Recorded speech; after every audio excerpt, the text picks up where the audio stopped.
Welcome to Learn with Mr. Lewis. This week, we'll learn about the birth of a civil rights legend, shots that are mistakenly fired at music icons, the inspiration for an NFL team name, and one of the most controversial politicians in U.S. history. On January 14th, 1963, George Wallace is inaugurated as governor of Alabama. He first ran for governor in 1958, actually endorsed by the NAACP. He lost. He ran again in 1962 as a segregationist. It's a landslide win. His infamous inauguration speech, segregation now, segregation tomorrow, segregation forever. In 1965, he sent state troopers to Selma to block attempts to march to the Capitol in Montgomery. In 1968, he ran for president as a third-party candidate. He got on the ballot in all 50 states. He won 5 states and 46 electoral votes, the last third-party candidate to do so. In 1972, he runs again, this time as a Democratic primary candidate. But he's shot at a rally in Maryland and paralyzed from the waist down.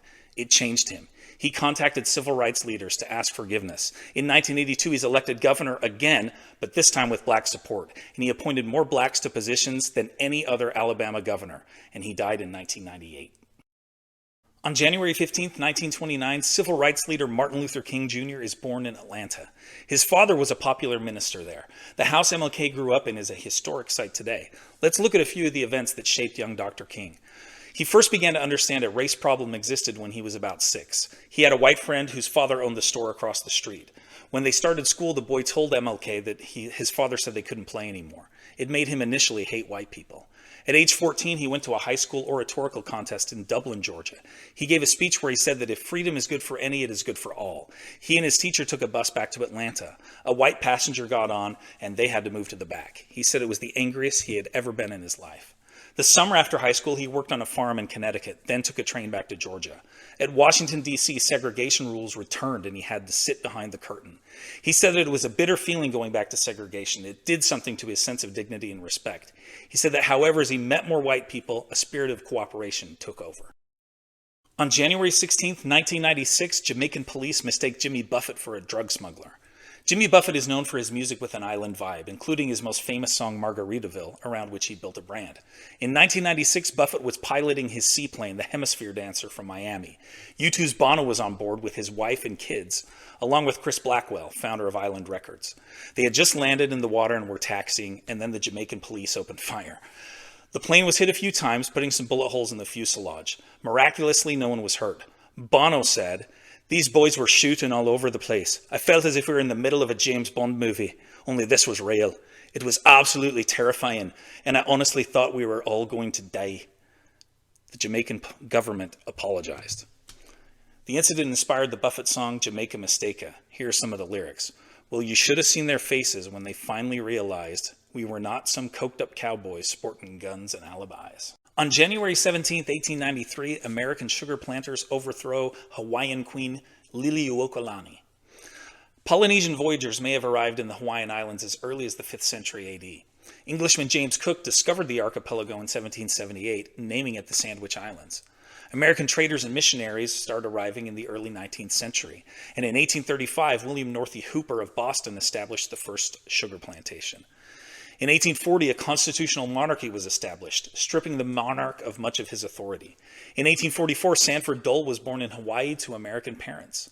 Over the next few decades, Hawaii entered into a number of political and economic treaties with the U.S.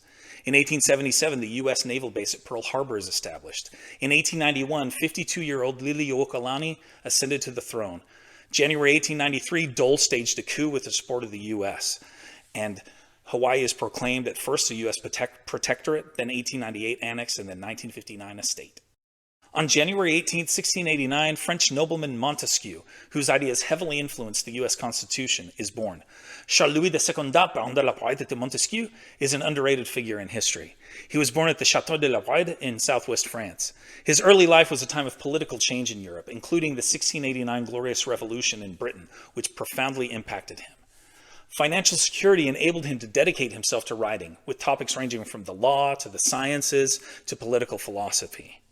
He contributed to Denis Diderot's Encyclopédie, the world's first great encyclopedia, which compiled the knowledge of the Enlightenment.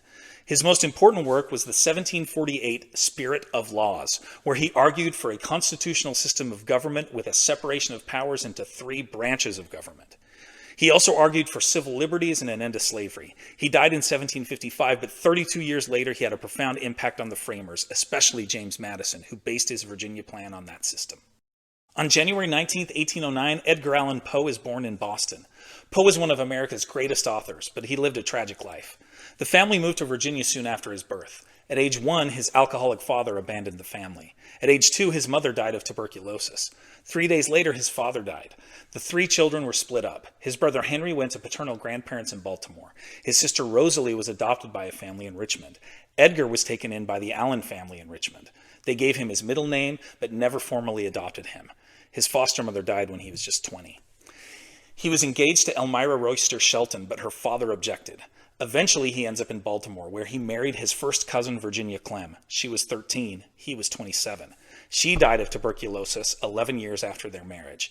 He then rekindled his romance with his first fiancée, Elmira. 10 days before their wedding, he died in Baltimore, and the death remains a mystery. When the Cleveland Browns moved to Baltimore in 1996, they became the Ravens, honoring Poe. On January 20th, 1841, during the First Opium War, China cedes Hong Kong to the British.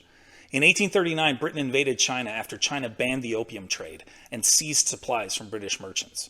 One of Britain's first acts was to occupy Hong Kong, at the time a sparsely populated island off China's coast. China ceded the island to Britain in 1841, and in 1842 the Treaty of Nanking ended the war. Hong Kong flourished as an east-west trading center under British rule. In 1898, China granted control of Hong Kong to Britain for an additional 99 years. In 1984, China and Britain signed an agreement. Britain would return Hong Kong to Chinese control in 1997. China would maintain a capitalist economy in Hong Kong until at least 2047. On July 1st, 1997, Hong Kong was peaceably handed back to China in a ceremony attended by numerous Chinese and British dignitaries. The one country, two systems policy was implemented, and Hong Kong maintained its position. But since 2019, capitalist Hong Kong has been under threat. As far as Hong Kong goes, it's certainly a dangerous and a concerning situation, not just for Hong Kong, but for the world.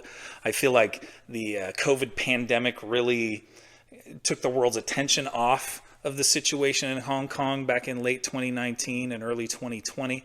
And I have friends and acquaintances who have spent time in Hong Kong, and they certainly have expressed a lot of concern about what's going on there. And when we think about Edgar Allan Poe, as much as I love The Raven, I think my favorite Poe poem is The Bells. I mean, any poem that uses the word tintinnabulation is a winner, right?